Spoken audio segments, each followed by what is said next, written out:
Bismillahirrahmanirrahim. Assalamualaikum warahmatullahi wabarakatuh. Apa kabar semuanya? Alhamdulillah baik ya.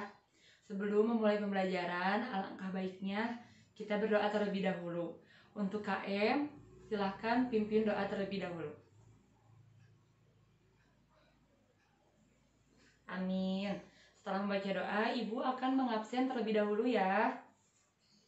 Puput, Dewi, Tati, Novia, Gilang, Wiku, Ceris. Alhamdulillah hari ini hadir semua ya. Nah, setelah Ibu mengabsen, Ibu ingin bertanya dulu kepada kalian semua.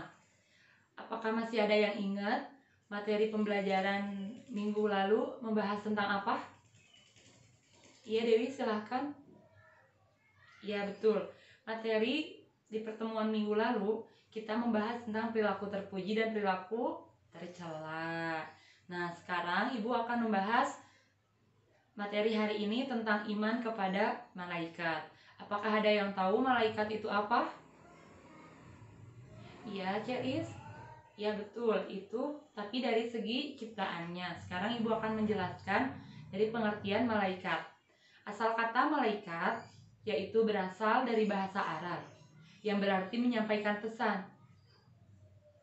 Kenapa malaikat diartikan menyampaikan pesan? Karena malaikat adalah utusan Allah untuk menyampaikan tugas-tugasnya dan perintah-perintahnya. Menurut agama Islam, malaikat artinya makhluk Allah yang gaib dan diciptakan dari nur atau cahaya serta memberikan ketaatan yang sempurna serta kekuatan untuk melaksanakan ketaatan tersebut. Beriman kepada malaikat-malaikat Allah Subhanahu wa taala adalah kita harus percaya sepenuhnya nih bahwa malaikat-malaikat Allah itu ada. Allah menciptakan alam semesta beserta isinya dalam dua bentuk. Yang pertama, bentuk nyata atau wujud. Dan yang kedua, tidak tampak atau gaib. Nah, sekarang Ibu akan menjelaskan bentuk nyata seperti apa. Makhluk yang nyata yaitu ciptaan Allah yang bisa dilihat, didengar, dan diraba. Contohnya seperti manusia, hewan, ataupun tumbuhan. Sedangkan itu makhluk gaib adalah kebalikannya, yaitu ciptaan Allah yang tidak bisa dilihat, tidak bisa didengar, dan tidak bisa diraba. Contohnya seperti malaikat, setan, ataupun iblis. Nah, apakah ada yang tahu percaya kepada malaikat termasuk rukun iman yang keberapa? Iya, Tati silahkan. Betul, percaya kepada malaikat termasuk rukun iman yang kedua, yaitu beriman kepada malaikat-malaikat. Sekarang Ibu meminta kalian untuk membukakan Al-Quran ya. Buka Quran surat Al-Anbiya ayat 19-20. Sudah dibuka Al-Qurannya? Nah, mari kita baca bersama-sama ya. Bismillahirrahmanirrahim. Walahu man fis samawati wal ard wa man indahu la yastakbiruna an ibadatihi wa la yastahsirun yusabbihuna al-laila wan nahara la yaftarun. Shadaqallahul azim. Di sini ada yang bawa Al-Quran beserta terjemahnya. Novia, boleh silahkan baca artinya. Terima kasih Novia telah membacakan artinya. Sekarang Ibu akan melanjutkan membahas tentang perbedaan malaikat, jin, dan iblis. Perbedaan tersebut sangat dijelaskan menurut Al-Quran dan hadis. Yang pertama dari segi ciptaan. Hadis Nabi Muhammad SAW bersabda, An Aisyah radhiyallahu anha qalat qala Rasulullah sallallahu alaihi wasallam Khuliqatil malaikatu min nurin wa khuliqal jannu min marijin min narin wa khuliqa adamu mimma wa sifa lakum. Rawahul Muslim. Yang artinya, dari Aisyah radhiyallahu anha berkata, dari Nabi Muhammad Shallallahu alaihi wasallam bersabda, malaikat itu diciptakan dari cahaya dan jin diciptakan dari nyala api, sedangkan manusia diciptakan dari apa yang diterangkan kepada semua, yaitu dari tanah. Hadis riwayat Muslim. Nah, hadis ini menjelaskan bahwa malaikat, setan, jin ataupun iblis dan manusia dijadikan oleh Allah Subhanahu wa taala dari asal yang berbeda. Menurut hadis tersebut sangat dijelaskan bahwa malaikat diciptakan oleh Allah Subhanahu wa taala dari cahaya atau nur, sedangkan setan dan jin diciptakan dari nyalanya api, sedangkan manusia diciptakan oleh Allah dari tanah. Nah, sekarang Ibu lanjut ya. Kedua, dari segi sifatnya, Ibu akan menjelaskan dari malaikat. Yang pertama, malaikat beriman dan taat kepada Allah Subhanahu wa taala. Yang kedua, malaikat bertasbih, bertahmid, dan mensucikan nama Allah Subhanahu wa taala. Dan yang ketiga, malaikat selalu membantu dan meneguhkan hati nurani. Yang keempat, malaikat selalu meminta ampun kepada Allah bagi orang yang beriman. Yang kelima, malaikat tidak berkelamin, baik laki-laki maupun perempuan. Nah, sekarang Ibu akan menjelaskan tentang setan dan iblis. Apakah ada yang dipertanyakan dari penjelasan malaikat? Cukup? Ya, sekarang Ibu lanjut ya. Nah, setan dan iblis. Yang pertama, setan dan iblis sifatnya sombong dan membangkang. Yang kedua, setan dan iblis mengajarkan sihir kepada manusia. Yang ketiga, setan dan iblis menyesatkan manusia. Dan yang terakhir, setan atau iblis membisikkan ke dalam dada manusia. Nah, ada yang mau dipertanyakan? Silahkan Gilang. Nah, Ibu menjelaskan ya, izin menjelaskan maksud dari setan atau iblis membisikkan ke dalam dada manusia. Nah, contohnya seperti ini. Misalnya, Gilang mau berangkat ke masjid. Nah, tiba-tiba iblis atau setan itu membisikkan ke dalam dada Gilang bahwa, buat apa sih sholat di masjid? Udah sholat di rumah aja gitu. Terus kayak misalnya yang kedua, kayak Gilang mau berangkat ngaji, tapi tiba-tiba godaannya setan dan iblis itu membisikkan, teman-teman kamu aja pada nggak ngaji, ngapain kamu berangkat ke masjid, ngapain kamu ngaji sendirian, buat apa? Nah, itu salah satu contoh dari setan atau iblis membisikkan ke dalam dada manusia. Paham? Alhamdulillah. Ibu sekarang menjelaskan tentang jin. Yang pertama, jin ada yang mukmin dan ada pula yang kafir. Kedua, golongan jin yang kafir selalu menyesatkan manusia. Nah, ini sama halnya seperti setan atau iblis yang tadi telah Ibu jelaskan. Nah, yang terakhir, jin terdiri atas laki-laki dan perempuan. Nah, apa ada yang mau ditanyakan dari segi sifatnya? Sudah jelas? Alhamdulillah. Sekarang Ibu akan lanjut akan memberikan materi tentang tugas dan nama para malaikat. Nah, kalian perlu ketahui bahwa malaikat yang Allah ciptakan, yang Allah utuskan, dan yang Allah perintahkan sebetulnya banyak sekali. Tetapi yang perlu kita ketahui hanya ada 10. Ya, yang pertama, Ibu jelaskan ya, ada malaikat Jibril. Malaikat Jibril adalah kepala seluruh para malaikat. Dalam Al-Quran, banyak sekali nama yang diberikan kepada malaikat Jibril, seperti Ruhul Amin yang artinya diberikan kepercayaan.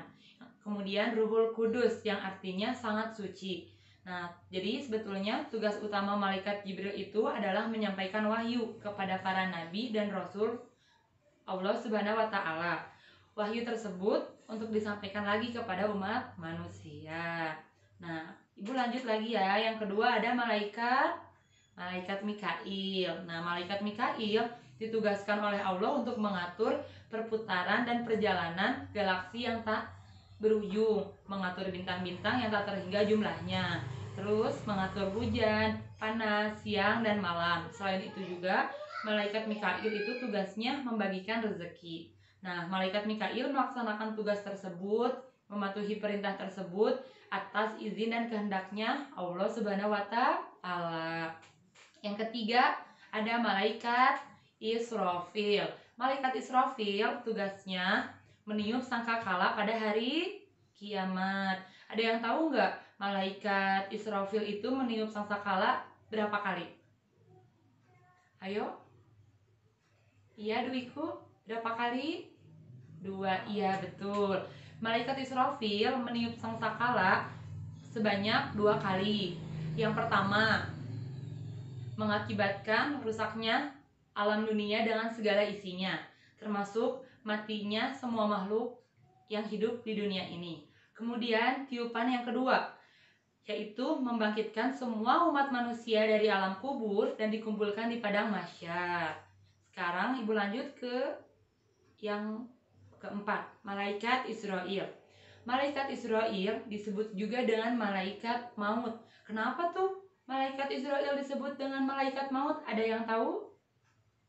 Iya, Tati, betul sekali. Malaikat Israel disebut juga dengan malaikat maut karena malaikat Israel tugasnya mencabut nyawa.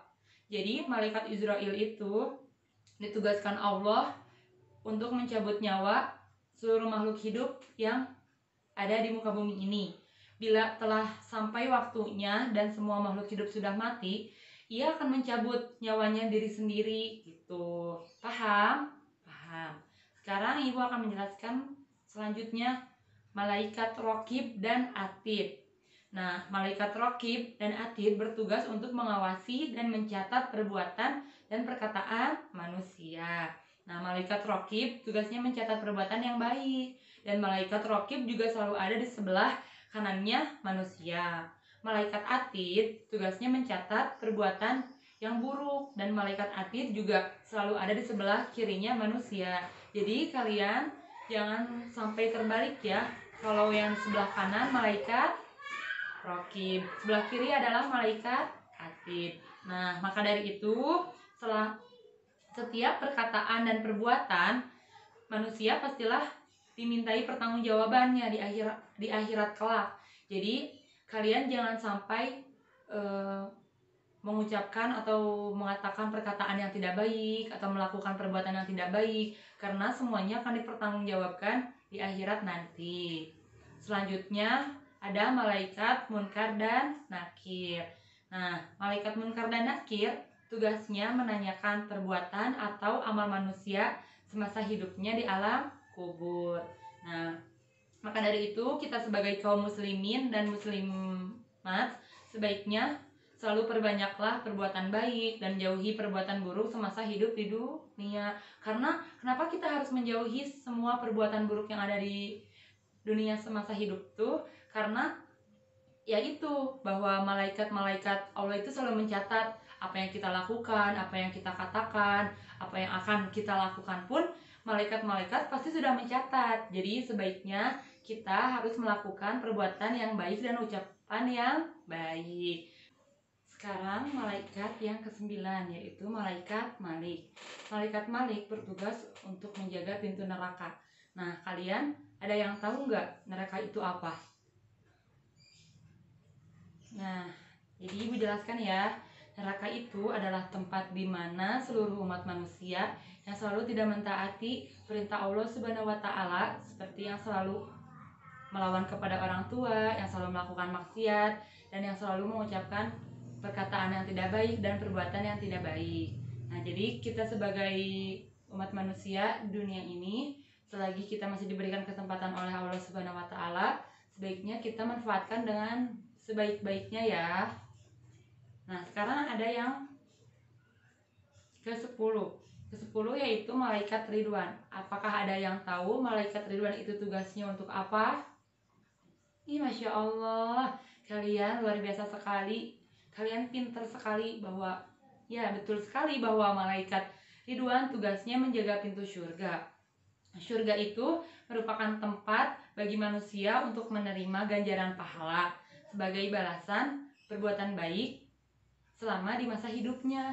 Jadi sekarang kita udah bisa menentukan pilihan bahwa kita akan masuk ke dalam surga atau neraka. Kalau kita mau masuk ke dalam surga, alangkah baiknya kita melakukan perbuatan-perbuatan yang baik, mengucapkan perkataan yang baik. Jadi kita jangan sampai tergoyahkan oleh godaan-godaan apapun. Nah, tapi beda lagi kalau misalnya dengan orang yang berleha-leha, orang yang nggak pernah memikirkan apapun, ya mungkin akan Allah pertimbangkan kembali apakah dia akan masuk ke surga ataupun neraka gitu. Nah, sekarang ibu akan memberikan tugas. Materinya telah selesai ya. Sekarang ibu akan memberikan tugas. Tugasnya di sini jumlahnya seluruhnya ada 20 orang ya. Ada 20 siswa. Nah, sekarang ibu akan memberikan tugas, yaitu tugasnya dalam berbentuk soal. Soalnya esai, dan insya Allah kalian akan mudah untuk mengerjakan. Nah, nanti ibu bagikan ya soalnya. Nanti tugasnya kerjakan saja di rumah. Kemudian jangan lupa pertemuan selanjutnya tugasnya bawa kembali dan dikumpulkan ya kepada ibu. Nah, untuk sekarang